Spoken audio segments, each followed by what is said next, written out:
अस्सलामुअलैकुम, good morning. सुबह good morning, क्या हाल है आप लोगों का? वेलकम टू जियो पाकिस्तान। एक खबर रात को पता लगी और उसके बाद आप सुबह हेडलाइन में भी देख रहे होंगे। मेरा दिल टूटा सा हुआ है क्योंकि हम जीत गए हैं वैसे मैच। वो तो हम जीत गए हैं, अल्हम्दुलिल्लाह हम जीत गए हैं। जब हम जीत जाते हैं ना तो हम उसका जिक्र नहीं करते। It's okay, it is okay, हम जीत गए हैं। अब आगे देखिए क्या होता है, बिकॉज मुझे ये पर्सनली अगर मगर फलां ढमका, I am not interested in that. अच्छा, we will talk about that in just a bit, लेकिन ये स्टोरी सुन लेंगे। लेकिन अच्छा, स्टोरी सुनाओ। मजा तो किरकिरा सा हुआ है ना। स्टोरी ये है कि हैदराबाद से एक ट्रक आ रहा था कराची, बकरों से लेस नहीं, मतलब बकरों से भरा हुआ। बहुत ज्यादा बकरे थे उसके अंदर। ट्रक जो था भरा हुआ। ये लो जी, तस्वीर भी आ गई। और कितने माशाल्लाह खूबसूरत बकरे हैं। बकरा लेस नहीं था, बकरे बहुत ज्यादा थे। हाँ, बकरा लेस थी, बकरों से लेस हुमा। मतलब वो फिर लेस हो जाता है ना। वी आर टॉकिंग, बात सारी आपको पता है ना, बीच में रह गई है। बकरों से भरा हुआ। ये ले जी, दिखा दिया। एक के ऊपर एक चढ़ा हुआ बकरा, मतलब कंधे से कंधा टकरा रहा है। और माशाल्लाह अच्छे तगड़े जानवर हैं, जिनमें से चंद एक आध तो हमें पसंद भी आ गए, बिकॉज हम भी आजकल बकरे ढूंढ रहे हैं। और अफसोसनाक बात यह है कि ये किसी की लाखों की कमाई और बरसों की मेहनत। 4 मुल्जिमान आए असलहे के जोर पर, इन्होंने ये पूरा ट्रक छीन लिया है। कितनी बुरी बात है। What I meant was, आपने अभी कहा था अब्दुल्ला, हंसी आ रही है तुम्हें, हंस लो। नहीं चल रही है। The thing is कि ये बहुत बुरी बात है। मैं सिर्फ जरा हैरान इसलिए हुई थी। ये बुरी बात है, मतलब ये कितनी फजूल हरकत है और कितना आपको बेहिस बुरी बात है। बेशर्म होना चाहिए कि आप जज्बा देखिए कि अल्लाह ताला ने एक हुक्म दिया है कि हम एक सैक्रिफाइस की याद में यहाँ जानवर सैक्रिफाइस करने जा रहे हैं। The whole thing is so religious and so secret, so pious. आप वहाँ भी लूट मार कर रहे हैं। थोड़ा सा अगर पता नहीं क्या, मुझे नहीं समझ आता कि एहसास है कुछ। पार्ट और वो फौरन से इन चोरों को ढूंढे और ये बकरे जो है, ये पूरा ट्रक जो है, ये वापस करें, क्योंकि यू आर वेरी राइट कि ये ट्रक ले जाके इन्होंने बकरे उतार लिए हैं, क्योंकि ट्रक भी तो एक एसेट है यार। ट्रक को कहीं छोड़ गए हैं, वो क्या हुआ है वो हम जरा जानने की कोशिश करेंगे। देखो, अगर सेफ सिटी होता, बट आप लोग इनमें से बकरे पहचान लें, स्पॉट हो जाती ना चीज। अगर आपको बकरा नजर आए ये कहीं बिकता हुआ तो प्लीज पुलिस को रिपोर्ट करें। वैसे it is almost impossible to identify बकरास, they all look the same. Code लगा होगा ना बकरे के ऊपर कि मैं I belong to this person and all that. क्या बात कर रहे हो, कुछ नहीं मिलना। बट अच्छे बकरे थे, तो बात वहां से स्टार्ट हुई थी। अब हम क्रिकेट की बात कर लेते हैं, क्योंकि आखिरकार पाकिस्तान ने कल कनाडा के खिलाफ ही सही चलो, लेकिन वर्ल्ड कप की पहली कामयाबी हासिल कर ली है। मुबारक हो। He is not interested. चलो मैं बताती हूँ कि पाकिस्तान ने ये मैच जो था 7 विकेटों से जीता और पाकिस्तान ने 107 रन का हदफ 3 विकेटों के नुकसान पर 18वें ओवर में हासिल कर लिया। अब आप हदफ देखें और ओवर देखेंगे कहां तक पहुंचे। फड़काना चाहिए था इस तरह, लिटरली विद इन 10 ओवर ये वाला टारगेट हो जाना चाहिए था, लेकिन नहीं, हम चिल कर रहे होते हैं। फड़काया एक्चुअली, वो भी आगे खबर है हमारे पास, मैं बताऊंगा आपको कि वो होता है फड़काना। खैर, रिजवान ने 53 गेंदों पर 53 रन बनाकर वो नॉट आउट रहे। इससे पहले पाकिस्तान ने टॉस जीतकर कनाडा को बैटिंग की दावत दी। कनाडा ने 7 विकेटों पर 106 रन बनाए। जॉनसन ने 44 गेंदों पर 52 रन बनाए। मोहम्मद आमिर ने 4 ओवर्स में 13 रन देकर 2 विकेटें हासिल की। गुड इकॉनमी और प्लेयर ऑफ द मैच करार पाए। और मैच का मवाजना अगर आज ऑस्ट्रेलिया और नामीबिया के मैच से करें, जाहिर है हम आपको अपने आप को एट पार विद ऑस्ट्रेलिया और नामीबिया एट पार तो रखेंगे ना। और कनाडा भी नॉमूस टीम है और नामीबिया ने भी कौन से झंडे गाड़े हैं। सो माइंडसेट का फर्क अब आप जरा देखिए, वाज़ेह नजर आता है। नामीबिया ने पहले खेलते हुए 73 रन का टारगेट दिया, जिसको ऑस्ट्रेलिया ने 6ठे ओवर में मुकम्मल कर लिया। कितने रन्स का टारगेट दिया? 73 रन्स। 6th ओवर में 5.4 ओवर में वो अपना टारगेट अचीव कर चुके थे। ये बात, ये जो हम बात कर रहे थे ना कि अगर लिटरली 107 ही बनाना था पाकिस्तान ने, तो तुम लोगों ने पूरे ऑलमोस्ट 20 ओवर क्यों लिए? मतलब जीत का भी ना मजा वो किरकिरा सा ही हो गया। खैर एनीवे, कनाडा के अगेंस्ट था तो ज्यादा एक्सपेक्टेशन उसके हवाले से क्या रखना, लेकिन फिर ऐसी डिसाइसिव विक्ट्री होनी चाहिए थी, स्पेशली बिकॉज हम पॉइंट्स में भी बहुत ज्यादा बेहतर बनाने का बेहतरीन मौका गवा दिया। पता है, ये बहस अब पुरानी हो जानी चाहिए। We are not capable, we are just not capable at the moment. Yeah, we have been in the past, we will be in the future, inshallah we will be better, and we have seen better times as well in the past, but right now it's It is क्या होता है? It is what it is. It is what it is. और नजर भी आराम यहीं से पता चल गया आपको कि खास इस पे बात करने को इतना मूड नहीं है, लेकिन बात करने के लिए याया हुसैनी हमारे साथ मौजूद हैं अमेरिका से, हमारे साथ हैं, माजिद भट्टी साहब हमारे साथ मौजूद हैं। याया पहले आप चूंकि वहाँ मौजूद हैं जहाँ ये सारा एक्शन हो रहा है, तो हम आपको तंग करेंगे और आपकी तो रात याया बड़ी खुशी हुई कि हम जीत गए, शुक्र अल्हम्दुलिल्लाह कि हम जीत गए, लेकिन ये कोई जश्न मनाने वाली खुशी खास है नहीं। मतलब इसमें भी लग रहा था कि विल वी डू इट और नॉट, मतलब शायद हमारी एक्सपेक्टेशंस इतनी शदीद लोअर हो चुके हैं। क्या कहेंगे? देखें, आपके सवाल तो बिल्कुल ठीक है अपनी जगह पर और आपकी तशवीश भी बिल्कुल बजा है। और कल जब मीडिया बॉक्स में पाकिस्तान टीम के मीडिया मैनेजर रजा राशिद किचलो आए थे, तो मैं उनसे यही कह रहा था कि क्या गेम प्लान है आपके पास, तो वो यही कह रहे थे कि गेम प्लान यही है कि 5 ओवर पहले मैच को ख़त्म किया जाए। लेकिन उन्होंने जो बात की बिल्कुल ठीक थी कि पिच थोड़ी सी डिफ़िकल्ट थी। आप अभी थोड़ी देर पहले जो बात कर रहे थे नामीबिया और ऑस्ट्रेलिया के मैच की, तो इस टूर्नामेंट की ख़तरनाक तरीन टीमों में शुमार हो रही है ऑस्ट्रेलिया की, जिसकी बैटिंग लाइनअप जो है वो बहुत ही लीथल किस्म की बैटिंग लाइनअप है, तो उनका तो आप मुवाजना हमसे कर ही नहीं सकते। लेकिन दूसरी तरफ आपको इस बात को भी तस्लीम करना पड़ेगा कि अगर अमेरिका आज न्यूयॉर्क में भारत के साथ और डे आफ्टर टुमारो वो फ्लोरिडा में शिकस्त से 2-4 होते हैं आयरलैंड के खिलाफ, तो इन 2 मैचों में नाकामी के बाद न सिर्फ वो हमारे बराबर में खड़े हो जाएंगे आके, बल्कि उनका रन रेट भी गिरेगा।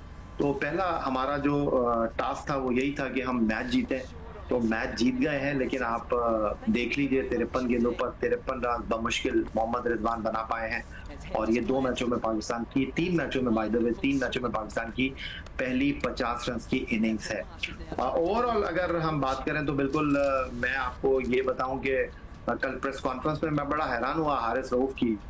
वो कह रहे थे कि टीम बहुत अच्छा खेली, और वो कह रहे थे कि भाई हम तो इंडिया का मैच भी बहुत अच्छा खेले, हम तो अमेरिका का मैच भी बहुत अच्छा खेले, और कह रहे हैं कोई आप लोग ये सोच रहे हैं कि वो उसको हरा देगा, ये इसको हरा देगा, हम ये नहीं सोच रहे। वो कह रहे थे कि हम तो सिर्फ ये सोच रहे हैं कि आयरलैंड को हराना है, और अगर पहुंच गए सुपर 8 में तो ठीक है, नहीं पहुंचे तो कोई बात नहीं। तो मैं बड़ा सरप्राइज हुआ कि यार वैसे ये तो बहुत ही बैड एटीट्यूड है। इस बात पे तो वाकई पूरी कौम को ही तब चढ़ जानी चाहिए कि इस एटीट्यूड के साथ आप वर्ल्ड कप खेलने गए हुए हैं, तो फिर तो मतलब अल्लाह ही हाफिज है, आगे क्या एक्सपेक्टेशन। आई एम सॉरी, हो गए तो हो गए, नहीं हुए तो सो। भूल जाते हैं कि from where have they come from and from where this nation has brought them to, और ये कौम इनको कहाँ सर आंखों पर बिठाकर रख रही है और रखा है, और उसके बाद ये एटीट्यूड है कि हम पहुंच गए तो ठीक है, नहीं पहुंचे तो शर्म आनी चाहिए, मैं कहता हूं। और आई एम श्योर वो तमाम मेंटोर्स जो हारिस रऊफ के रहे हैं, उनको भी अगर ये बयान उन्होंने दिया है जो कि आया कह रहे हैं कि उन्होंने दिया है, तो उनको भी सुनकर कुछ शर्म तो जरूर आई होगी कि यार इस कौम का एहसान है, तुम्हारे में टैलेंट भी था, लेकिन टैलेंट और भी लोगों में होता है, हर एक को अपॉर्चुनिटी नहीं मिलती। तुम्हें मेंटोर्स मिले, तुम्हें इस कौम ने हीरो बनाया, और उसके बाद तुम कह रहे हो कि हम तो अच्छा खेले। अच्छा, ये तो शर्म ही खा लो, वैसे कुछ शर्म ही खा लो वैसे, क्योंकि बहुत ही अजीब किस्म की स्टेटमेंट लगी है। भट्टी साहब क्या कहेंगे? देखिए, अफसोसनाक बात है कि पाकिस्तान की कौम जो है वो इसराफ की कैफियत में मुब्तला है। आधी रात को जब मैच देख के सोती है तो टेंशन ही टेंशन है कि पाकिस्तान अब सुपर 8 में जाएगा या नहीं जाएगा। और प्लेयर्स का ये रवैया देखिए, ये पहली बार नहीं है। असल में अब्दुल्ला और हुमा, ये जो रेड कारपेट है ना और 5 स्टार लग्जरी है, जब ये लोग इसका मजा लेते हैं तो फिर ये भूल जाते हैं कि ये 25 करोड़ अवाम जो उनके पीछे अपनी जान निछावर करने के लिए बेकरार होते हैं, ये उसकी कुर्बानियां और उसकी जो उनसे मोहब्बत है उसको फरामोश कर देते हैं। ये पहली बार नहीं हुआ, माजी में भी बेताशा हमारे क्रिकेटर्स जो थे वो इसी किस्म का रवैया रखते थे।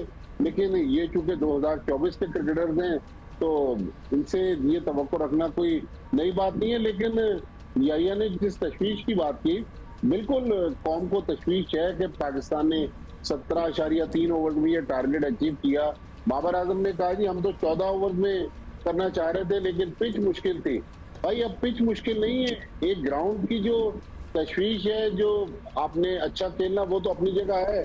जो सबसे बड़ी अब्दुल्ला और हुमा पाकिस्तान के लिए अब तशवीश है वो फ्लोरिडा का मौसम है जी। कल रात भी वहां बारिश हो रही थी जी, और फ्राइडे को जो मैच है आयरलैंड और अमेरिका में अगर बारिश हो गई तो अमेरिका को 1 पॉइंट मिल जाएगा भट्टी साहब, फिर मिल जाएगा और पाकिस्तान का सफर खत्म हो जाएगा। फिर मगर उससे हमें तो रोना आएगा, हमारे बच्चे घर में बैठ के आंसुओं से रोएंगे। हारिस रऊफ को मुझे नहीं लग रहा कोई प्रॉब्लम होगी। तो बात तो वहीं आ जाएगी कि हारिस रऊफ ने दोबारा कह देना कि भाई हम क्या कर सकते हैं इस बारे में, तो सेटिंग तो वही होगी। सिकंदर, अब जरा गेम की तरफ इसलिए आ जाए because we are really concerned about it. हम और भी वर्ड्स वैसे तो यूज कर सकते थे, लेकिन एक world class team like Pakistan कल की इनिंग्स में उन्होंने अपने 2 छक्के 3 चौके किए हैं। वेरस कनाडा, जिसका हम पहली बार क्रिकेट में नाम सुन रहे हैं, उसी मैच में माना कि वो हार गए हैं, लेकिन वर्ल्ड क्लास हमारे बैटर्स बॉलर्स के सामने उनको देखे उन्होंने नहीं, बट कहने को तो है ना, उन्होंने 5 छक्के 7 चौके मारे हैं। तो अगर गेम देखी जाए इटसेल्फ तो डेफिनेटली उनकी बेहतरी लग रही है मुझे तो। सिकंदर यार, भाईजान, सॉरी भाईजान कह रहा हूँ, चले मैं भाईजान बन जाती हूँ। ये बताइए कि क्या फर्क पड़ता है? कोई फर्क पड़ता है? नहीं। पाकिस्तान हार के फर्क पड़ता है? सिकंदर, ये हारिस रऊफ वाली बात आपने कर दी, वो वही कर रहे हैं बेसिकली।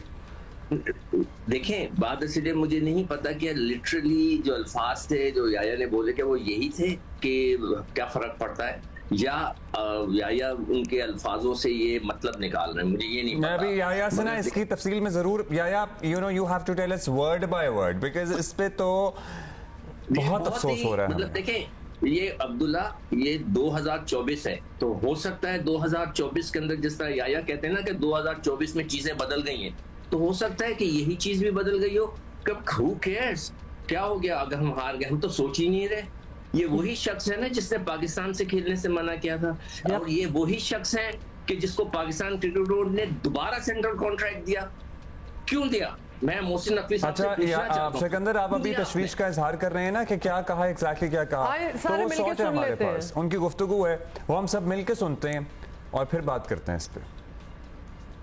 इम्पोर्टेंट होती है किसी भी टूर्नामेंट में, आपको एक टून सेट करनी पड़ती है, और अल्हम्दुलिल्लाह मैच जीते हैं और फोकस ही अपने गेम्स पर है, और अगला मैच भी हम जीते हैं, और बाय दी उसके बाद जो भी आपकी किस्मत में हो, आप अगर आप क्वालिफाई कर सकते हो तो इंशाल्लाह ज़रूर क्वालिफाई करेंगे और आगे जाके अच्छी क्रिकेट खेलेंगे।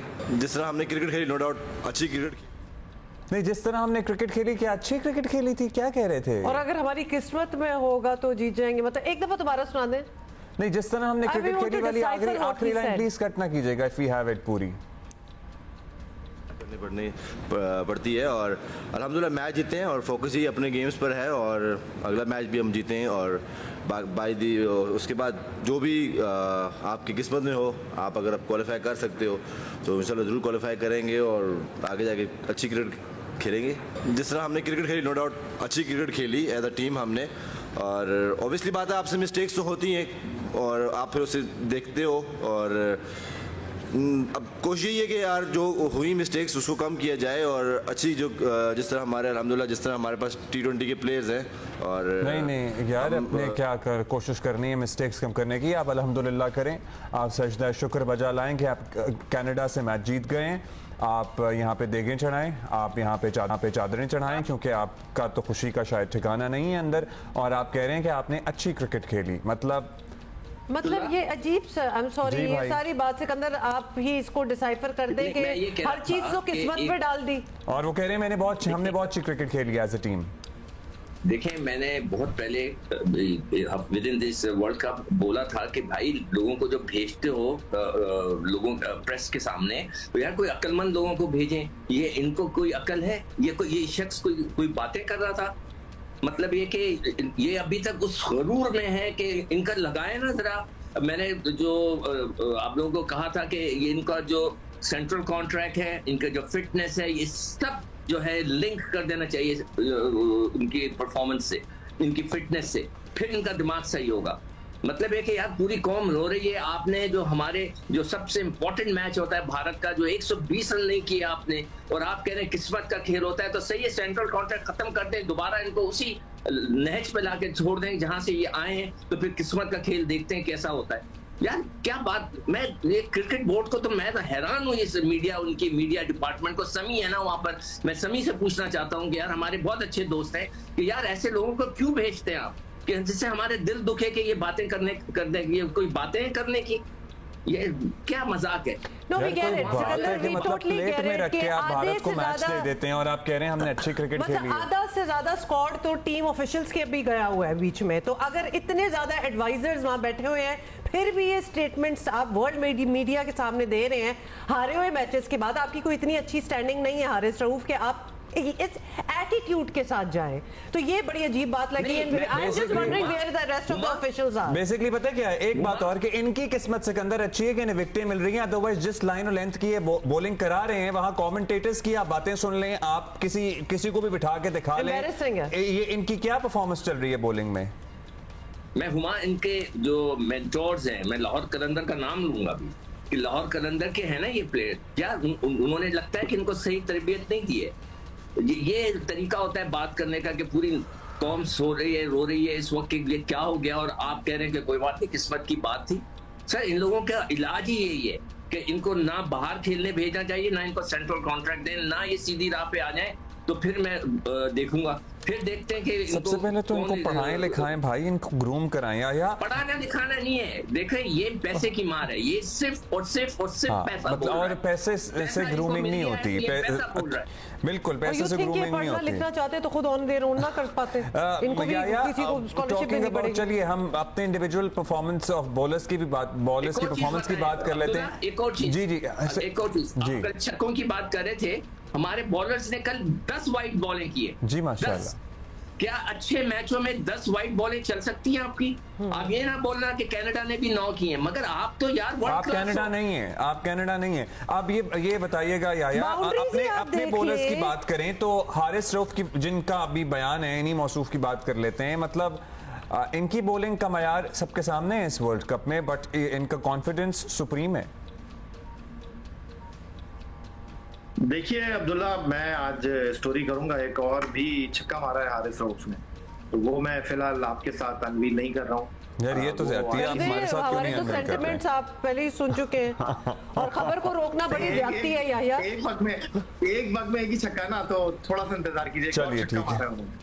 तो वो चेयरमैन क्रिकेट बोर्ड के ऊपर उन्होंने छक्का मारा है, तो वो थोड़ा सा आपके लिए सस्पेंस होगा।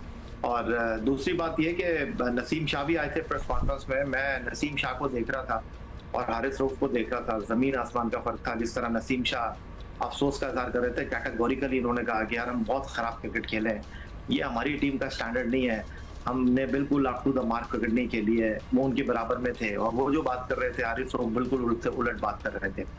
लेकिन मैं आपको अपने दिल की बात बताऊं तो मेरी आज इस वक्त यहाँ पर न्यूयॉर्क में जो है वो 12:20 होने वाले हैं और मेरी सुबह कुछ 11 बजे के करीब फ्लाइट है। पहली बार मैं फ्लोरिडा जा रहा हूँ धड़कते दिल के साथ, क्योंकि खबरें ही आ रही हैं। अच्छा, टीम तो पहुंच गई है या साथ साथ बताते भी जाएं अपने व्यूअर्स को, क्योंकि हम साथ शॉट्स चला रहे हैं। टीम तो आईसीसी जो है ना वो बड़ा कैलकुलेटेड चलता है, वो एक दिन आगे ना एक दिन पीछे। उन्होंने कहा भाई आपका काम खत्म हो गया था, इनका बोरिया बिस्तर लपेटो और भेज दो।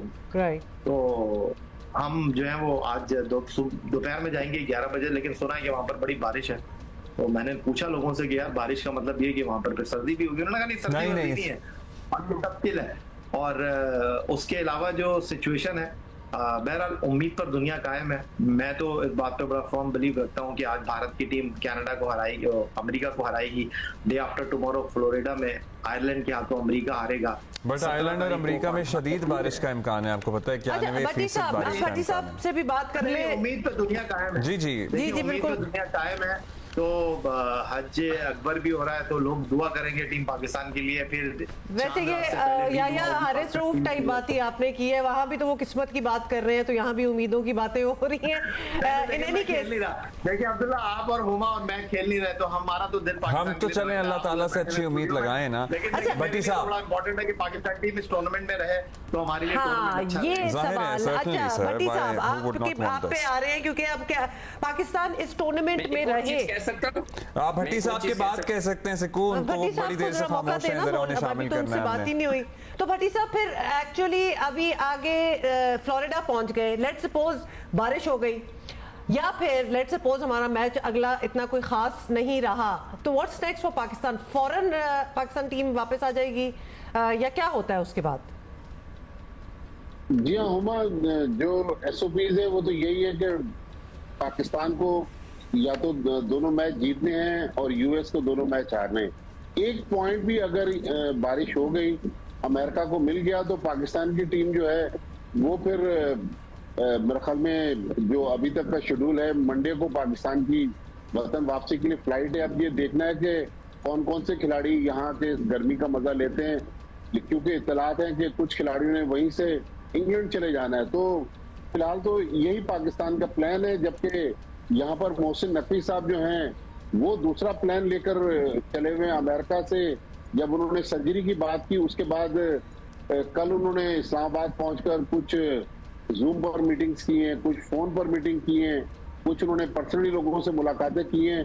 तो उनका प्लान तो यही है कि कुछ टीम मैनेजमेंट से लोगों को फारिग करेंगे, कुछ सिलेक्शन कमेटी जो है उसको हटाने की बातें हो रही हैं, कुछ प्लेयर्स को घर भेजने की बातें हो रही हैं। तो मोहसिन नकवी साहब, कहा यह जा रहा है कि ईद मंडे के दिन है, उसके बाद जो 8 दिन बाद जो अगला वीक शुरू होगा उसमें कहा जा रहा है कि कोई प्रेस कॉन्फ्रेंस करेंगे। उसमें जी, उस प्रेस कॉन्फ्रेंस का बहुत इंतजार है और उन फैसलों से के हवाले से बहुत सी खबरें भी बाहर आ रही हैं कि प्रॉब्ली बहुत से लोगों का जो करीबी समझे जाते हैं उनका भी इस मरतबा बचना मुश्किल है। अब लेट्स सी कि वो कोई ट्रिक लगाते हैं, बच जाते हैं या नहीं बच जाते हैं। सिकू, हमारे पास टाइम कम है, you want to say something? मैं जल्दी से ये बोलना चाह रहा था कि देखें, भारत हमेशा हमारे साथ शरारत करता है। इस वक्त हमारा जो रन रेट है वो 0.193 है और यूएसए का 626 है। अगर सपोज करें यूएसए को वो हरा देते हैं, मगर उनका वो चाहेंगे और करेंगे कि आप देखिएगा, आज याद रखिएगा मेरी बात, मैं देखता हूं कि मैं कितना सही हूं। मैं उनकी जो ज़हनी कैफियत है उसके हिसाब से बता रहा हूं कि वो कोशिश करेंगे कि उनका जो रन रेट है वो मेंटेन रहे, ज्यादा रहे, ताकि वो अगर हार भी जाते हैं तो मगर उनका रन रेट जो है ऊपर रहे। अब ये देखिएगा, आज हम मैच में मैं खासतौर से देखूंगा कि ये होता है कि नहीं होता ये चीज का। अच्छा, चले हमें तो ऑब्वियसली आगे देखते हैं। ये बात है ना, we don't want to talk about कि अगला क्या करेगा तो हमारा चांस क्या बनेगा। हमें we need to concentrate on our performance. मतलब जो प्लेयर की अप्रोच है हुमा, वो तो ये है कि क्या फर्क पड़ता है, कोई नहीं जी, किस्मत की बातें, हम तो अभी इंग्लैंड चले जाएंगे। चलिए बस, ये तो बहुत ही दिल टूट गया ये बात सुन के।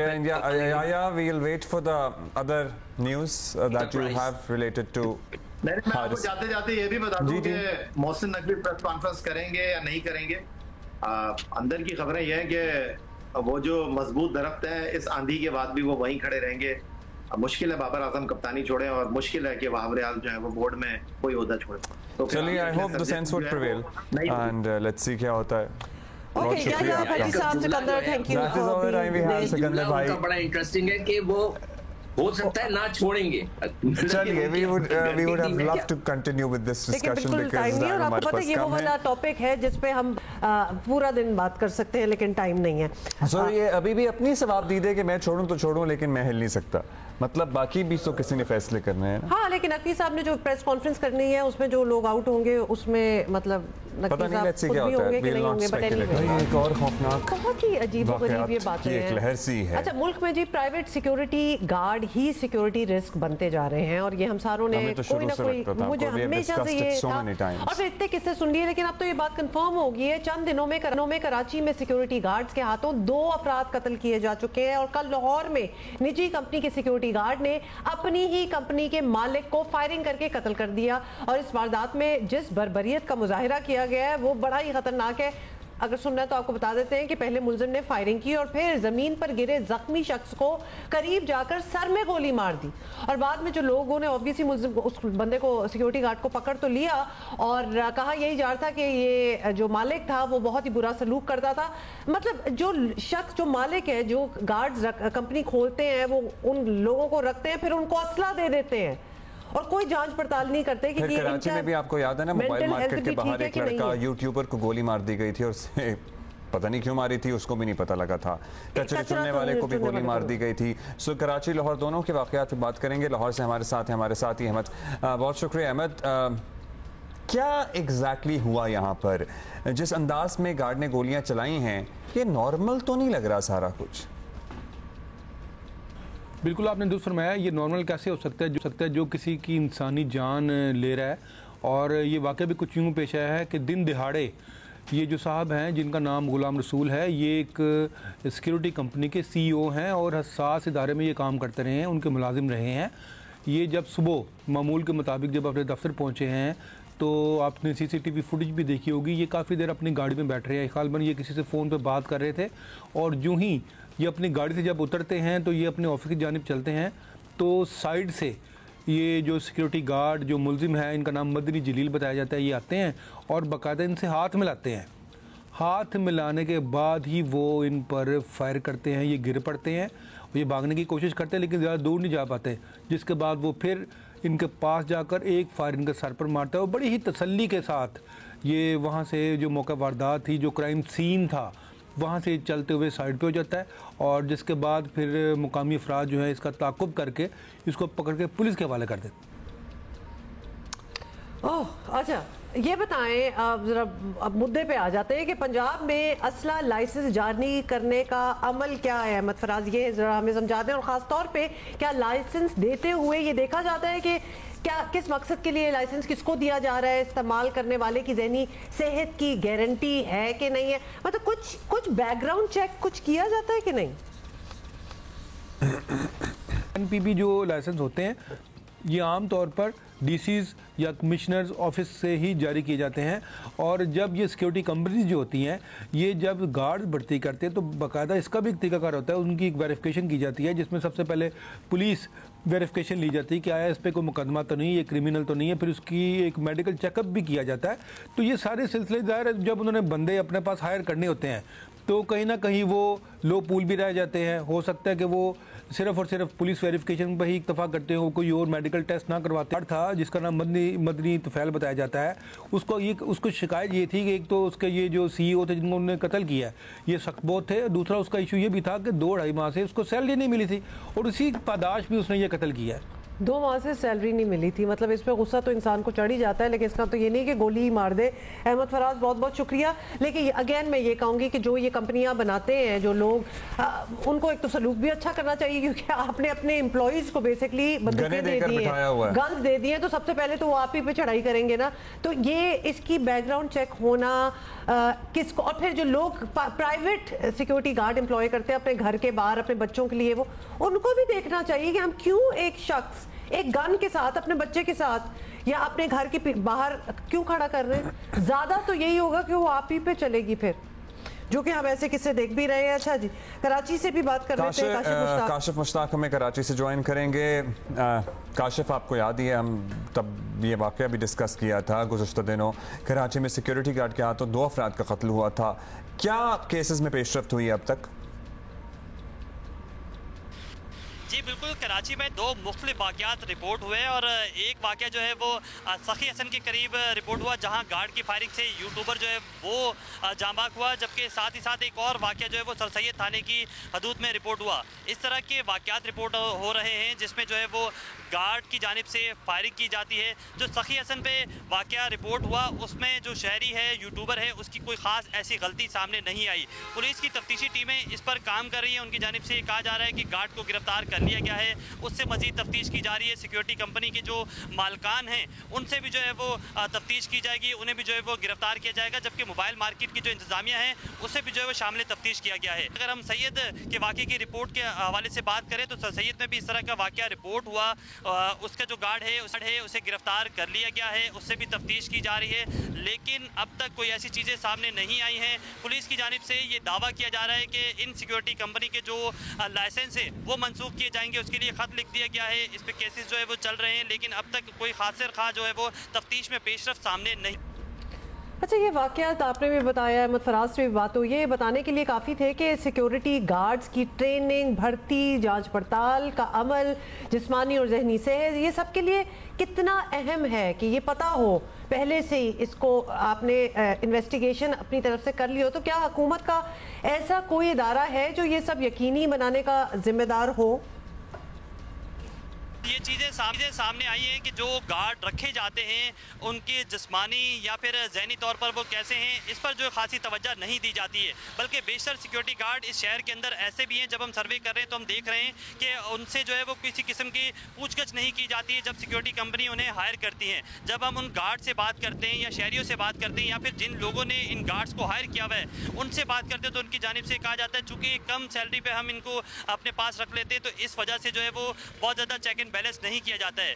जो आपको बताएं कि सरीना मोबाइल मार्केट के करीब जो ये वाकया रिपोर्ट हुआ था, इसका जो गार्ड है, जब इस गार्ड का इंटरव्यू मैंने किया था तो उसकी भी जो है वो ज़हनी तवाज़न ठीक नहीं लगा। इसी रवैये शायद इसने जो है वो शहरी को गोली मार दी ज़रा सी तल कलामी पर। तो इस तरह के वाकयात इस शहर के अंदर रिपोर्ट हो रहे हैं और कोई ख़ास चेक एंड बैलेंस नहीं रखा गया है। अच्छा जी, शुक्रिया काशिफ। और हमारे पास अब खबर यह है ताज़ा तरीन मॉडल कॉलोनी कराची से ही कि रिहायशी इमारत के 2 सिक्योरिटी गार्ड्स में आपस में झगड़ा हो गया और एक ने दूसरे को जख्मी कर दिया फायरिंग करके, वही गन जो उसे कंपनी ने दी हुई थी। मतलब this has become so common, I don't know what is happening. मतलब फ्रस्ट्रेशन बढ़ रही है, गर्मी ज्यादा है, अनफिट हैं, इनका कोई सिक्योरिटी का मामला खत्म हो चुका है, इतनी चीजें हैं। और उसके बाद एक बंदे के हाथ में आपने एक बंदूक तो पकड़ा दी है कि मेरी हिफाजत करना, और फिर आप उसको ट्रीट किस तरह कर रहे हैं, this matters a lot, number 1। दूसरा, जितने हालात हैं जो पाकिस्तान में, एक गार्ड की भी क्या सैलरी होती होगी, जिसको वो गार्ड कर रहा है उसको तो वो देखता होगा ना कि उसकी क्या लाइफस्टाइल है, किस गाड़ी से उतर रहा है, किधर जा रहा है, और फिर उसको तनख्वाह भी नहीं मिल रही। मतलब एक बंदे को बंदूक पकड़ा के उसके साथ इतना बुरा सलूक करो कि वो आप ही पे चला दे, ये अजीब किस्म की बात है। खैर ये किसी भी चीज़ की वायलेंस की जस्टिफिकेशन तो नहीं हो सकती, लेकिन एट द सेम टाइम ये जो सिक्योरिटी कंपनियां हैं ये मिनिमम वेज पे भी नहीं रखती हैं इन गार्डों को। सो या इनकी हालत, और ये जिस इनका जो खदोखाल होता है, जो इनकी जिसामत होती है, जो इनका हुलिया होता है, आपको लगता है कि खुदा न खास्ता आप पे कोई हमला होगा तो ये आपको बचाएंगे? और उसके बाद सिक्योरिटी कंपनीज आपको जो चार्ज करेंगी ना आपको गार्ड देने के लिए, और उसके बाद उस गार्ड को क्या जाएगा, which would be peanuts, nothing. जी, कल मैंने अपनी बाज़ाब्ता सर्च का आगाज़ किया है, सर्च फॉर द बकरास, कुर्बानी के जानवर, और ज़रा दाम ज़्यादा ही लग रहे हैं, लेकिन कराची में किस दाम कुर्बानी के जानवर बिक रहे हैं ये कौन बताएगा? वलीद अहमद, मैंने बता दिया। सबसे ज्यादा गाहक और व्यापारी मौजूद हैं नॉर्दर्न बाईपास की मवेशी मंडी में। 16 ब्लॉक्स बनाए गए हैं। अब तक तकरीबन 1,25,000 जानवर नॉर्दर्न बाईपास की मवेशी मंडी में आ चुके हैं। 1 लाख गाय, 25,000 बकरे और इसी तरह सैकड़ों की तादाद में यहाँ पर ऊंट भी आ चुके हैं। बताया जा रहा है कि तकरीबन अब तक 40,000 के करीब जानवर फरोख्त किए जा चुके हैं। यहाँ पर हमने कुछ व्यापारियों से बात की, कुछ खरीदारों से बात की, तो व्यापारी ये चाहते हैं कि वो अच्छा मुनाफा कमाएं, और जो खरीदार हैं उनकी ये कोशिश है कि आटे में नमक के बराबर मुनाफा दिया जाए व्यापारियों को। लेकिन व्यापारी ये कहते हैं कि मंडी के अखराजात बहुत ज्यादा हैं, यहाँ पर रुकने के अखराजात बहुत ज्यादा हैं, जानवर को यहाँ पर लाने के लिए हमने पैसे दिए हैं, हम पानी खरीद रहे हैं, चारा खरीद रहे हैं, इसीलिए बहुत कम मुनाफे पे अगर हम जानवर फरोख्त करेंगे तो यहाँ पर दूर दराज इलाकों से हम आए हैं तो यहाँ पर आने का कोई इतना ज़्यादा फ़ायदा नहीं होगा, क्योंकि कराची में जून जुलाई में गर्मियाँ काफ़ी ज़्यादा होती हैं, तो गर्मी का मौसम है, जून का महीना है।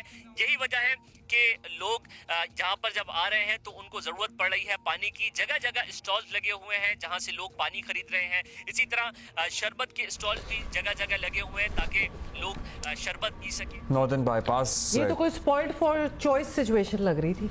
वफाकी हुकूमत आज अपना पहला बजट पेश करने जा रही है। महंगाई के हाथों नुचड़े आवाम को कुछ रिलीफ मिलेगा या मुश्किल वक्त अभी और भी चलना है? सबकी नज़रें नए नवेले वज़ीर ख़जाना मोहम्मद औरंगज़ेब के पहले बजट पर लगी हुई हैं। कल वज़ीर ख़जाना ने इक़्तिसादी सर्वे पेश किया, पिछले साल की कुछ कामयाबियाँ और कुछ नाकामियाँ भी बताईं।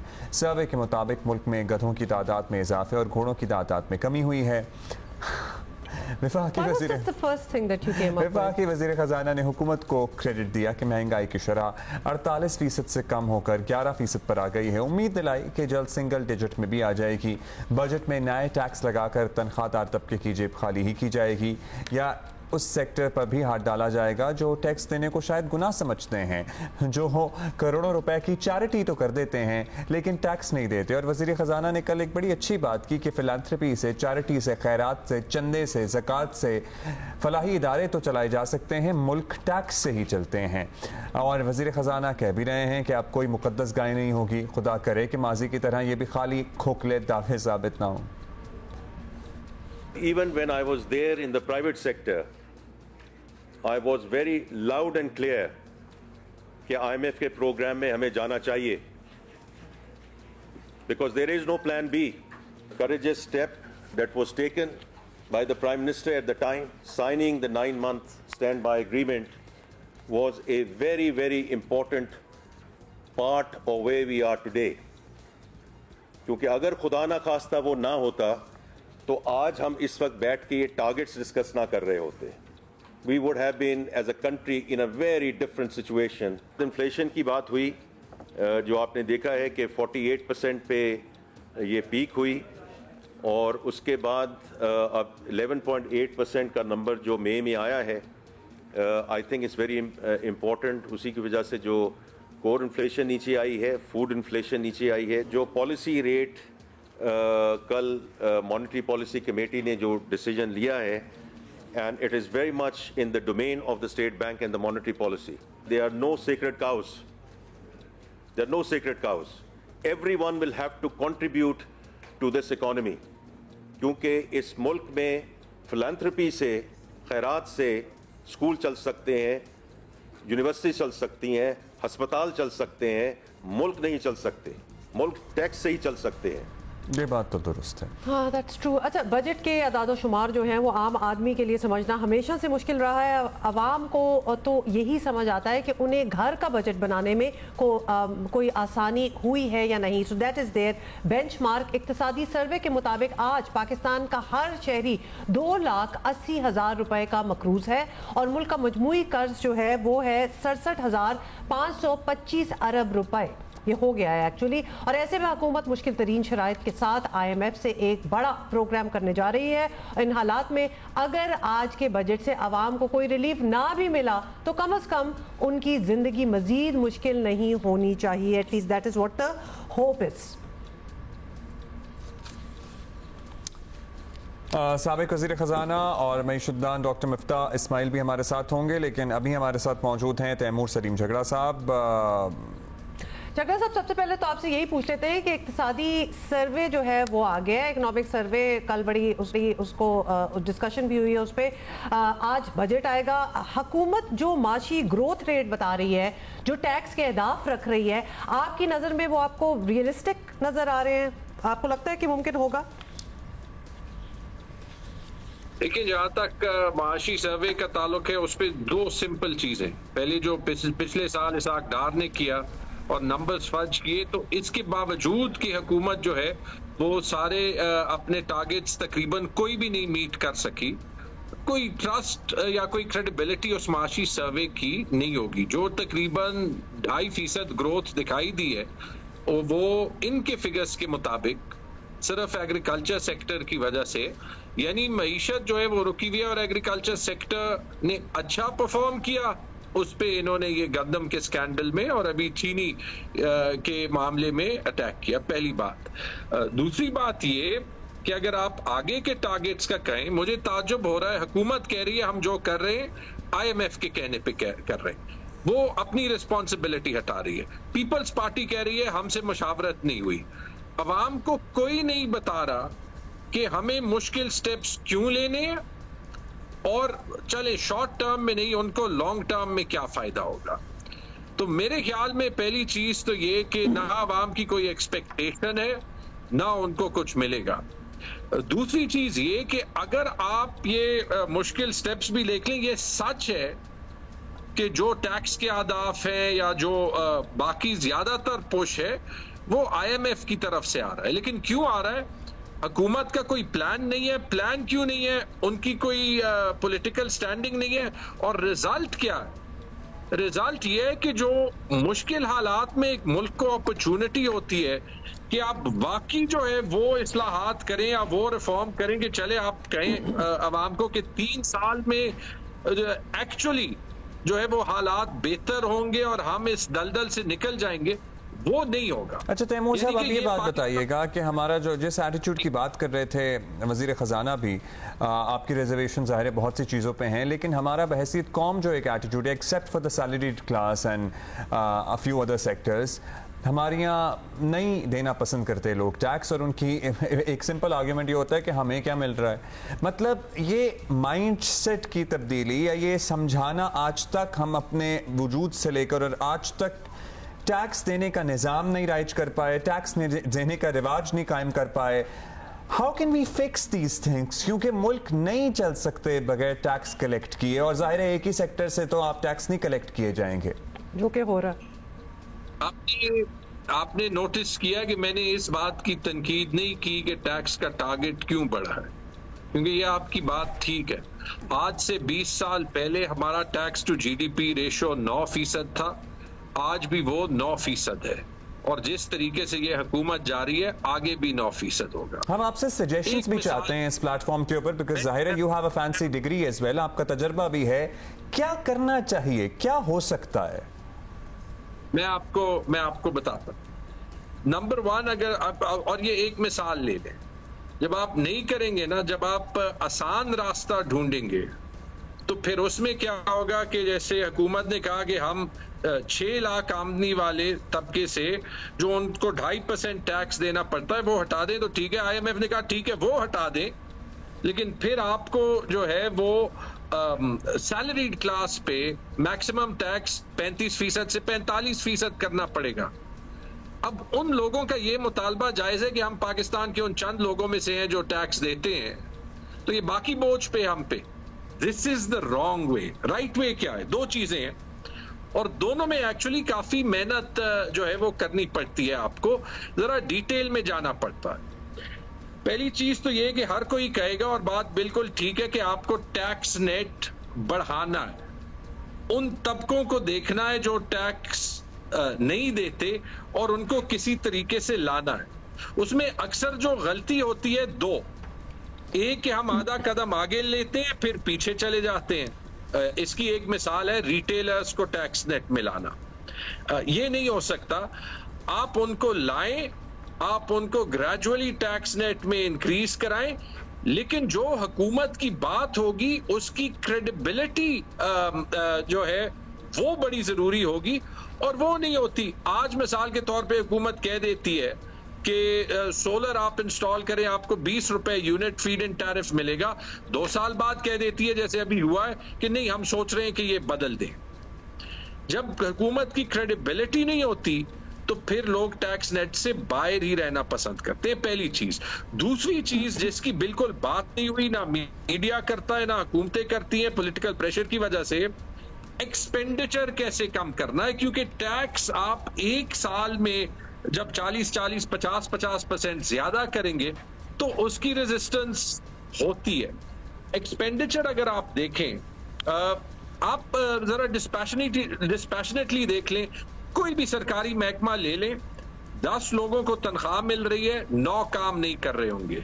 किसी ने पूछा है कि उन 9 लोगों के साथ क्या करना है, या मजीद भर्ती करते जाएंगे। पेंशन का निजाम है, ये नहीं कि पेंशन नहीं देनी चाहिए। पेंशन के निजाम में मुझे ये बताएं कि एक 22 ग्रेड का अफसर आज है, वो 6-7 लाख की तनख्वाह ले रहा है, उसके पास गाड़ी है, घर है, वो अपने पेंशन प्लान में क्यों नहीं कंट्रीब्यूट करता? ये काम हमने खैबर पख्तूनख्वा में 2 साल पहले किया। जी तैमूर साहब, एक और चीज, अभी आपने एक हवाला दिया और एग्जांपल सोलर वाला भी दिया, जो कि आजकल लोगों को बड़ी तकलीफ हो रही है इस बात से। And you are very right कि पहले बड़ा प्रमोट किया गया और अब उसकी पॉलिसीज जो है वो चेंज करने की बात हो रही है। But that is the problem जो हम पाकिस्तान में देखते आ रहे हैं। हम क्यों इस नहज पे पहुंचे हुए हैं? One of the problems is कि सक्सेसिव हुकूमतें जो आती हैं वो पिछली हुकूमत का कोई प्लान जो ऑफ एक्शन को ऑनर नहीं करती, वो आके फिर अपना एक और प्लान लेके आती हैं। कोई भी चीज मुकम्मल अपने एंड रिजल्ट तक पहुंचती नहीं है। So perhaps this inconsistency is also has also been an issue. इस वजह से हम यहाँ पहुंच चुके हैं। What do you think? ठीक है, ये बात सेम पार्टी की हुकूमतों में से भी होती है। मिसाल के तौर पे इसहाक डार को क्यों चेंज किया गया? क्योंकि मेरे ख्याल में पूरी दुनिया को जो है वो कंसेंसस था कि उनकी पॉलिसियां गलत थी, लेकिन चूंकि पार्टीज की अपनी भी आइडियोलॉजी कमजोर होती है तो एक बंदे से दूसरे बंदे के जाने तक आपकी पूरी पॉलिसी शिफ्ट जो है वो आ जाती है। नहीं होना चाहिए। लेकिन इसके साथ अगर आपको ये ठीक करना है तो एक स्टेप और भी पीछे जाए। कितने वज़राए आज़म ने अपना 5 साल का जो है वो टाइम पीरियड पूरा किया है? जब हुकूमतें ही नहीं पूरे करती तो फिर आप कैसे उनको अकाउंटेबल ठहरा सकते हैं? आपके बात में वजन है, जाहिर है एक सर्कस लगा रहता है, एक म्यूजिकल चेयर्स है जिसपे कभी कोई आ रहा है कभी कोई आ रहा है। अब झगड़ा साहब ये भी बता दीजिएगा कि बिजली की, अभी आप सोलर की बात कर रहे थे, बिजली की कैपेसिटी पेमेंट की बहुत बात होती है, बिल पैसे पहले ही लोगों से नहीं दिए जाते, फिर ये कहते हैं जी खपत बढ़ाएं। अब कैसे कंज्यूम करें ज्यादा बिजली जब बिजली अफोर्ड ही नहीं कर पा रहे हैं? क्या हल हो सकता है उसका? और जब बिजली की बात आती है, बिजली चोरी की बात आती है, फिर पेशावर का भी नाम आता है, फिर बहुत सी बातें होती हैं, आपको पता है। नहीं, सिर्फ पेशावर का जो है वो नहीं आता। देखें, जो चोरी होती है वो ज्यादा लोअर इनकम डोमेस्टिक उसमें होती है। आप ज्यादातर आप देख लें कि जहां पे चोरी कम दिखाई देती है वो वहां पे है जहां पे इंडस्ट्रियल फीडर्स होते हैं, जहां पे इंडस्ट्रियल और कमर्शियल एक्टिविटी ज्यादा होती है। तो मुल्क के जिन एरियाज में आपने इंडस्ट्रियलाइजेशन होने ही नहीं दी, जो छोटे सूबे हैं, तो ऑब्वियसली एज अ प्रोपोर्शन वहां पे चोरी जो है वो आपको ज्यादा नजर आएगी। ये जस्टिफिकेशन नहीं है, ये अगेन आपको रिकॉग्नाइज करना पड़ेगा अगर आप इसका हल चाहते हैं। अब मुझे बता दें, फॉर एग्जांपल, मैं तो अपना बिल देता हूं ना, मेरे पे लोड शेडिंग का बोझ इसका क्यों है कि मेरा जो नेबर है वो बिल नहीं देता। यानी कि आप मुझे ये कह रहे हैं कि अगर मैं इस्लामाबाद में ना रहूं तो मुझे फुल बिजली मिल भी नहीं सकती। मजे की बात यह है कि सारी डिस्कोज अभी ये कह रही है जो इकदामात यहाँ पे भी लेने हैं, जो डिटेल आपको चाहिए, अगेन साल साल बाद मिनिस्टर्स बदलते हैं और मुश्किल काम है। मैंने ज्यादातर जो देखा है कि जो सेक्रेटरी साहिबान भी आ जाते हैं बस वो अपने टाइम गुजारने में लगते हैं। मैं आपको 2-3 मिसालें दे देता हूँ। जी मुख्तसर रखिएगा प्लीज। केपी में करनी है, इसी के हवाले से केपी में बिजली का मसला खत्म करना है। आपको लोगों के अरेयर्स जो हैं वो राइट ऑफ करने पड़ेंगे। लोगों पे लाखों के करोड़ों के अरेयर्स जो हैं वो लिखे गए हैं। इसके लिए एक पार्लियामेंट का एक्ट चाहिए, कोई करने के लिए तैयार नहीं, आगे नैब पूछेगा।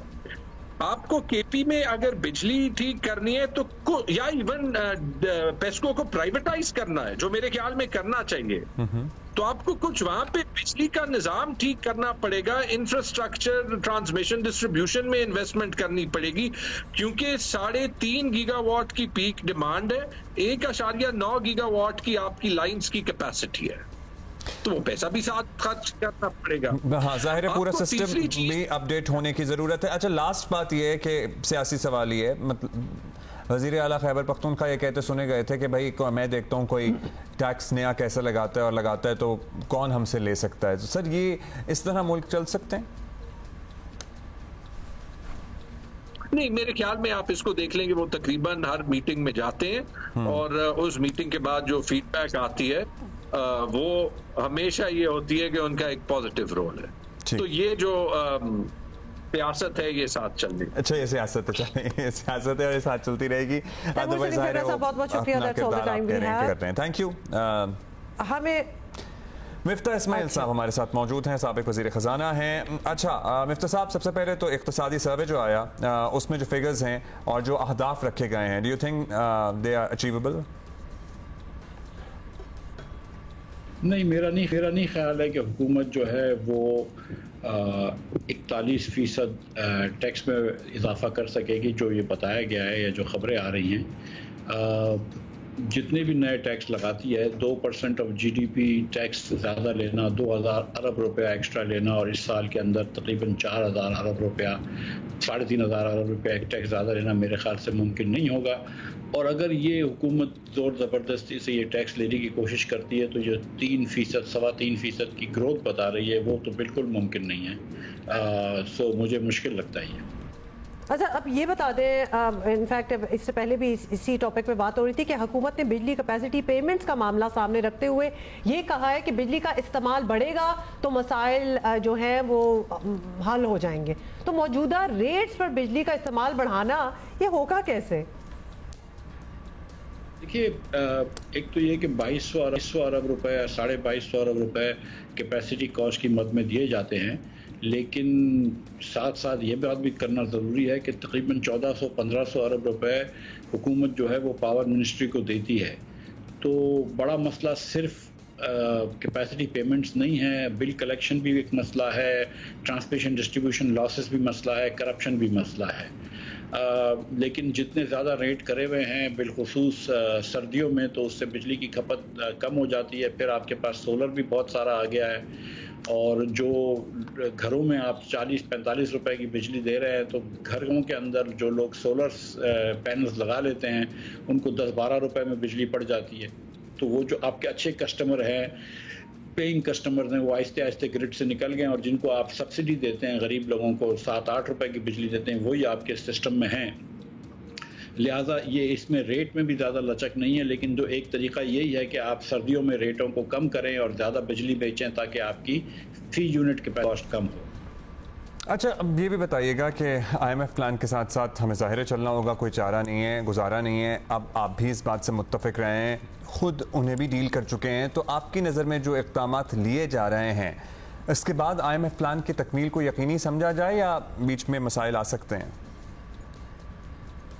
नहीं, मेरा ख्याल है कि IMF का प्लान तो इंशाल्लाह हो जाएगा। IMF ने 3 रिक्वायरमेंट की थी स्टाफ लेवल एग्रीमेंट से पहले की। एक रिक्वायरमेंट थी कि बजट अप्रूव हो जाए, दूसरी रिक्वायरमेंट थी कि बिजली के और गैस के रेट्स जो हैं वो, दूसरी रिक्वायरमेंट थी कि बिजली के रेट्स में एनुअल रीबेसिंग हो जुलाई से, और तीसरी रिक्वायरमेंट थी कि गैस के रेट्स में एनुअल रीबेसिंग हो जुलाई से। तो आप देखेंगे कि जुलाई और अगस्त, जुलाई में जो है और अगस्त के बिलों में गैस और बिजली की कीमतें भी बढ़ेंगी थोड़ी थोड़ी, और बजट पास हो जाएगा तो फिर IMF से एग्रीमेंट हो जाएगा। ये बात दुरुस्त है वफाकी वज़ीर ख़जाना की कि IMF के अलावा कोई चारा नहीं है, और ये खाम ख्याली है ये सोचना कि हमारे पास कोई प्लान बी है या प्लान। अच्छा मित्तल साहब, ऑब्वियसली चंद घंटे ही रह गए हैं बजट आने में, तो कोई ऐसा मशवरा आप कोई दे सकते हैं कि बजट में कोई बड़ा गेम चेंजर जो है वो साबित हो, आवाम को रिलीफ का एहसास भी हो और मईशत पर बोझ भी ना हो? It's a tall order of course, लेकिन ऐसी कोई चीज़ हो सकती है? ऐसे इकोनॉमिक चॉइसेस बहुत कम होती हैं कि जिसके सिर्फ मुस्बत वो हों, असरात हों, और इसमें कोई भी मनफी असर नहीं हो। लेकिन मैं ये समझता हूँ कि हुकूमत पाकिस्तान ने एक साल ये ज़ाया किया है। मेरी ख्वाहिश थी या उम्मीद थी कि जब हुकूमत आई थी तो हुकूमत 3 महीनों के अंदर, जब उसके पास IMF भी सर पे सवार नहीं था, कि 3 महीने के अंदर सूबों के साथ बैठती और एक एग्रीमेंट करती जिसके तहत NFC अवार्ड, जिसके तहत हम 60% के ऊपर पैसे सूबों को दे देते हैं, उसमें थोड़ी सी कमी लाती, 57% से 55% ले जाती, और थोड़े से ज़राअत के ऊपर जो टैक्स और प्रॉपर्टी के ऊपर जो टैक्स हैं वो जो है वो वफाक को मिल जाते। लेकिन हुकूमत ने फिर ये फैसला किया है कि वो जो लोग जिनको ऑलरेडी टैक्स करते हैं, वो लोग, उनके जो टैक्स दहंदगान हैं, उन्हीं के ऊपर ज़्यादा बोझ डाला जाए, और जो साहिब सरवत लोग हैं, जिनकी बड़ी बड़ी ज़राअत की प्रॉपर्टीज़ हैं, बड़ी बड़ी अर्बन प्रॉपर्टीज़ हैं, जिनके बड़े बड़े ज़राअत की ज़राई अराजियाँ हैं हज़ारों एकड़ की, जो कि पावरफुल लोग हैं, उनके ऊपर टैक्स नहीं डाला।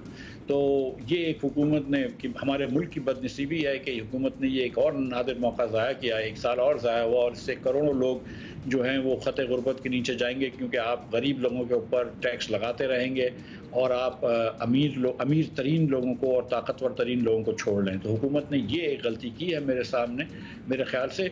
बाकी तो जब इतने बुरे हालात हों तो इसके अंदर कोई एक आध चीज़ तो नहीं होती कि जो गेम चेंजर है, लेकिन हुकूमत ने बहुत ज़्यादा अखराजात कर दिए हैं डेवलपमेंट एक्सपेंडिचर्स में। मैं समझता हूँ कि अगर डेवलपमेंट एक्सपेंडिचर्स थोड़े से कम कर देते सूबे के भी और वफाक के भी, तो इतना टैक्स नहीं लगाना पड़ता और इतना खसारा।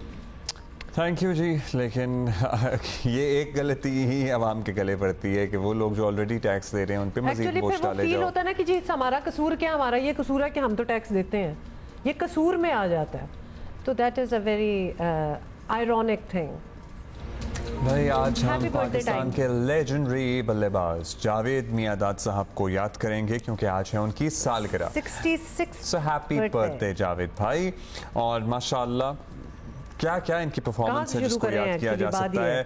पहला एक रोज़ा मैच पहले आलमी कप में वेस्ट इंडीज़ के खिलाफ खेला और उस वक्त जावेद मियांदाद उन चंद क्रिकेटर्स में शामिल थे जिन्होंने एक रोज़ा क्रिकेट से अपने करियर का आगाज किया। और बाद में बात ये है अब्दुल्ला भाई कि जावेद मियांदाद का जिक्र हो और शारजा का वो छक्का ना हम उसका जिक्र ना करें, हम वेट क्यों कर रहे हैं, दिखाएं भाई।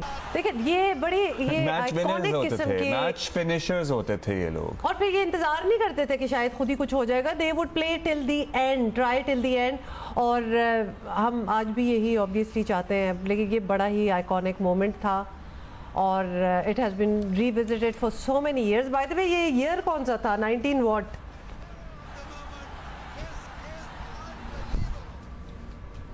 अच्छा ये भी बड़ा इंटरेस्टिंग होता था। उसके बाद फिर वो भागते थे because everybody would come on the pitch और सारे स्टेडियम ग्राउंड के अंदर पहुंच जाते थे। स्पेक्टेटर्स की बात कर रहे हैं, सिक्योरिटी इतनी ज्यादा नहीं होती थी, लेकिन फिर वो डंडे चल रहे होते थे, मतलब एक बड़ा इंटरेस्टिंग किस्म का माहौल बन जाता था। लेकिन अब नहीं हो सकता, अब बड़े सीरियस सिक्योरिटी ब्रीचेस भी हो सकते हैं।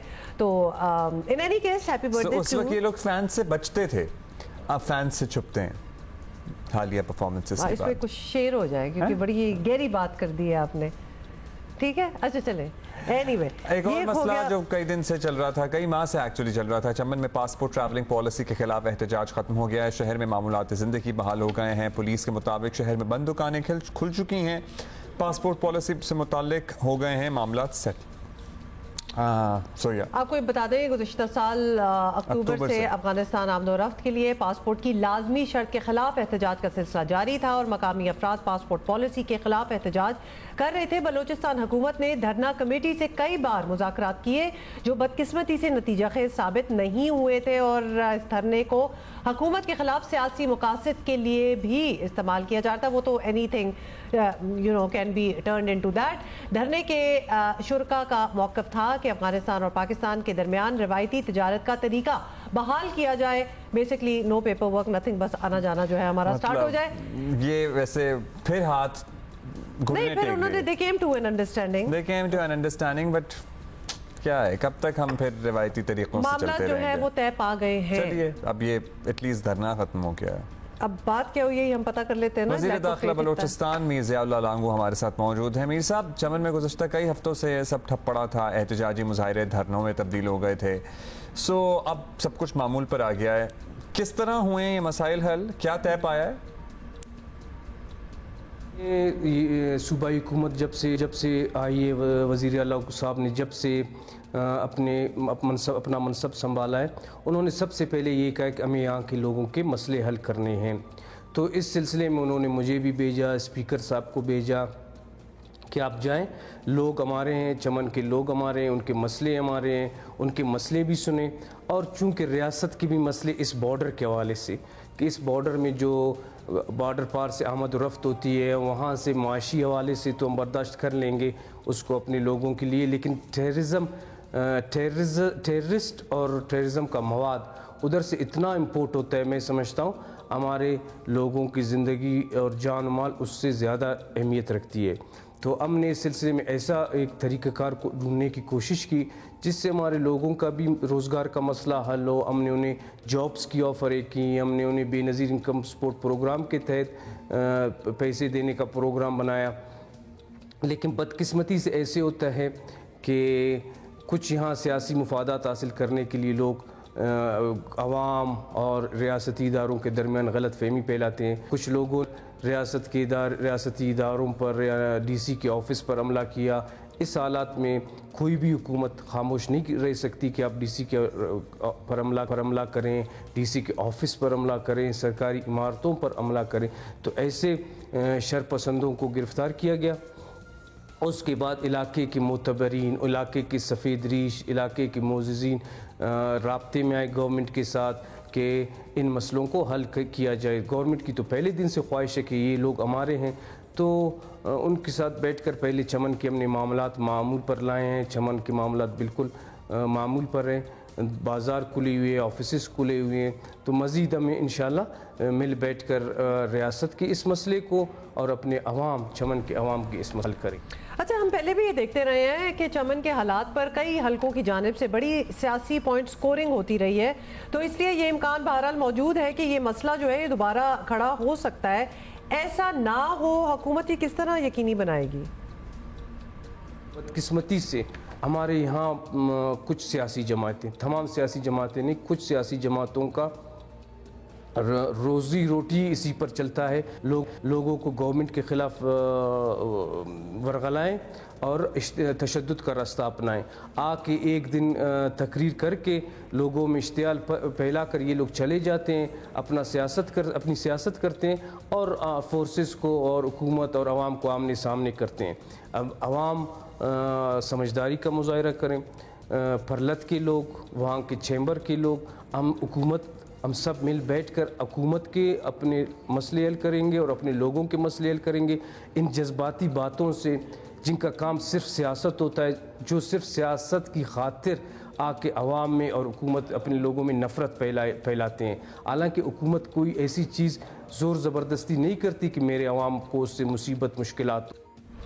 अच्छा, अब चमन का मामला तो आपने बता दिया, लेकिन बलूचिस्तान में सूबाइयत, लिसानियत के नाम पर टारगेट किलिंग, अगवा बराए तावान, अगवा अदरवाइज काफ़ी वाक़यात ये बढ़ रहे हैं, तो क्या उस पर हुकूमत को भी कोई तशवीश है जितनी हमें हैं, दीगर हल्कों को है?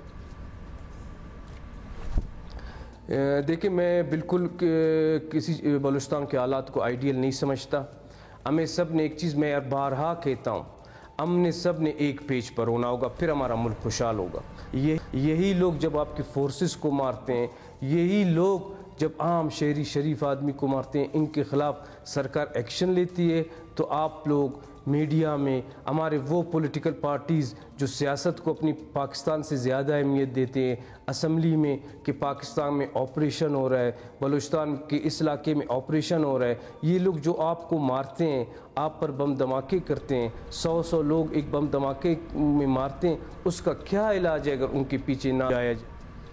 शुक्रिया आपका ज़िया लांगो साहब जी। अच्छा, अब वैसे तो बड़े तो जानवर ही ढूंढ रहे हैं, लेकिन ख़वातीन और बच्चे स्पेशली, उनकी ईद की, इस ईद पे भी छोटी मोटी शॉपिंग होनी होती है। मतलब बच्चे चाहते हैं कि वो नए कपड़े कहीं से ढूंढ लें, पहन लें, और ख़वातीन की तैयारी भी होती है। सो या तो लिहाजा, और आजकल शॉपिंग हो रही है रात के वक्त, क्योंकि दिन में बहुत ज़्यादा गर्मी है। तो भी आस्क्ड आवर कॉरेस्पॉन्डेंट्स कि वो ज़रा रात को निकले। पिछली रात जाए, हमने भेजा सबको, फिर रिक्वेस्ट की सबसे। आप बता दें। नहीं, कौन गया? पेशावर जी, पेशावर से हैदर अब्बास गए हुआ। शुरू तो आपने बहुत जोश से किया था। अच्छा, हैदर अब्बास दिखाएंगे कि क्या रौनक है कि नहीं है। जी, इस वक्त मैं मौजूद हूँ पेशावर के सदर बाज़ार में, जहाँ पे आवाम का काफ़ी रश देखने को मिल रहा है। अमूमी तौर पर ईद उल फितर के मौके पर आवाम जो है वो बाज़ारों का रुख करती हैं और अपने लिए और अपने बच्चों के लिए ख़रीदारी करती हैं। लेकिन अगर नज़र डाली जाए ईद कुर्बान के इस मौके पर, तो इस दफ़ा भी आवाम जो है वो बाज़ारों की तरफ आ रहे हैं। एक तरफ देखा जाए तो मर्द हजरात जो हैं वो मवेशी मंडियों की तरफ रुख करते हैं, तो दूसरी तरफ ख़वातीन जो हैं वो बाज़ारों की तरफ राग़िब होती हैं और साथ अपने बच्चों को भी लेकर आती हैं और उनके लिए भी शॉपिंग करती हैं। बाज़ार में इस वक्त शदीद गर्मी है और लोग जो है महंगाई का रोना भी रो रहे हैं। ख़रीदार नहीं है, क्योंकि ख़रीदार के पास पैसे नहीं हैं। जितने कस्टमर बाज़ार में आ रहे हैं जी, ठीक है, वो हर दूसरा बंदा यही सोच रहा है कि महंगाई बहुत ज़्यादा है जी। ये तो बच्चों को होती है, लेकिन जिस चीज़ को मैं हाथ लगाता हूँ वो महंगा है बस। I actually liked slipper, shoe shop दिखा रहे थे ना, वो मुझे अच्छी लगी। अभी हम कहाँ जाएं? हैदराबाद जाएं या लाहौर जाएं? लाहौर जाएंगे, और आपको क्या पता, जाहिद शर्मानी ने हमारे लिए रिपोर्ट बनाई। जी, ईद उल अज़हा में 4 से 5 दिन रह गए, लेकिन इसके बावजूद अभी तक ईद की शॉपिंग के लिए मार्केटों में कोई रश देखने में नहीं आया। रवायती तौर पर लाहौर में ईद उल अज़हा पर भी शॉपिंग की जाती है, लेकिन इस मरतबा ख़ासी कमी देखने में आ रही है।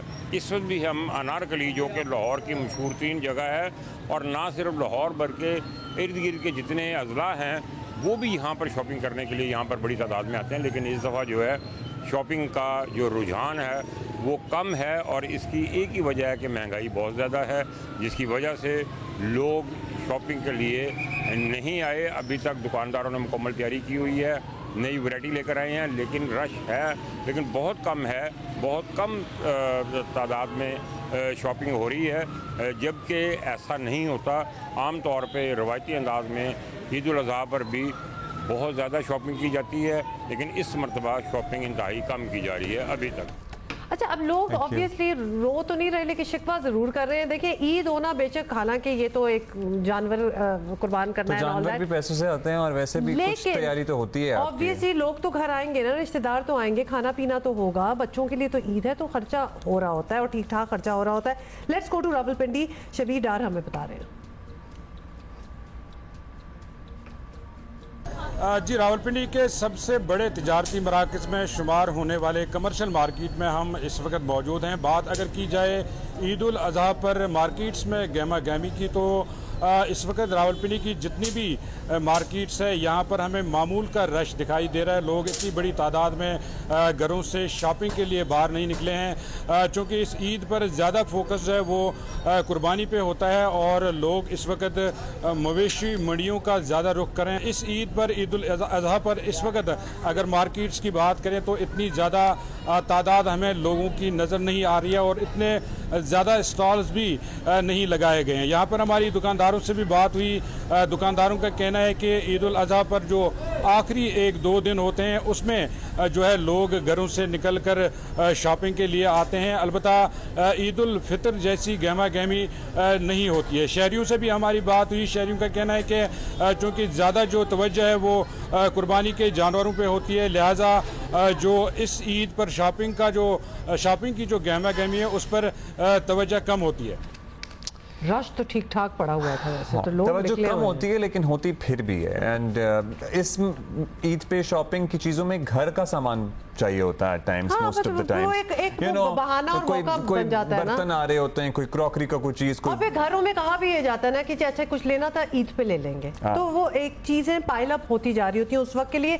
इन एनी केस जाने से पहले आपको ये भी ईद पे अगर लोगों की तनख्वाहें आ रही हों तो फिर वो ले सकेंगे, अदरवाइज तो नहीं। ये है लोगों की तनख्वाहें, घर के अंदर गैस आना, ये बिजली, मतलब ये सारी चीज़ें होना बड़ा ज़रूरी है। अच्छा जी, हर साल 12 जून आज का जो दिन है पाकिस्तान समेत दुनिया भर में चाइल्ड लेबर के खात्मे का दिन मनाया जाता है, जिसका मकसद बच्चों से मजदूरी लेने के रुझान का खात्मा और मुशक्क़त की अजियतों से निजात दिलाकर उन्हें तालीमी इदारों का रास्ता जो है वो दिखाना है। तो start from your homes. We know so many people still who have young girls, young boys working for them as their domestic servants. In bad conditions. अच्छा, मौजू है let's act on our commitment and child labor. Act on it. हम मिलेंगे कल इंशाल्लाह। We're going to see you tomorrow inshallah.